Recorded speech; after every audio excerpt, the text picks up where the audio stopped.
L'opération d'évacuation des personnes qui se trouvaient sur le bateau de croisière où il y a eu cette éclosion d'hantavirus est complétée. Elles ont quitté le navire. Sabrina, d'ailleurs, un nouveau Canadien a été placé en isolement aujourd'hui. C'est une troisième personne, en fait, de l'Ontario qui a été placée en isolement. Les 3 personnes sont, il faut le dire, quand même asymptomatiques. Alors, il y a 4 Canadiens également qui étaient toujours à bord du virus, qui sont revenus au Canada. Ils ont atterri donc hier du côté de Bagotville au Saguenay, puis ont pris le chemin de Victoria en Colombie-Britannique. Il y a toujours un Québécois qui a voyagé à bord d'un avion où il y avait un présumé cas d'hantavirus qui finalement a été sorti en fait de son isolement. Alors malgré le fait que les gens soient asymptomatiques, ce qu'on leur demande, c'est de rester donc isolés pendant quelques jours. Les délais quand même, ça change. En certains, ça va être deux semaines, d'autres, ça peut être un mois, même aller jusqu'à 42 jours. Oui, effectivement.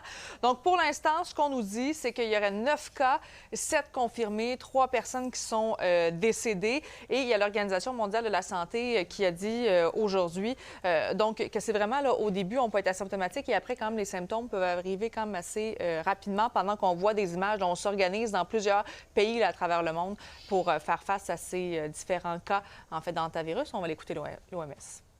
Why we do quarantine or recommend quarantine is because actually people are infectious at the very start of illness. So in the first few days, in the first few moments of illness is when the infectiousness is highest. This is also sometimes when it's a bit difficult to recognize the symptoms because initial symptoms could be mild symptoms.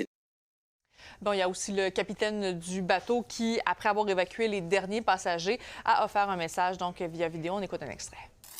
We've all been a part of this voyage, and I wish nothing more to everybody, guests and crew alike, to be able to go home safely and in good health.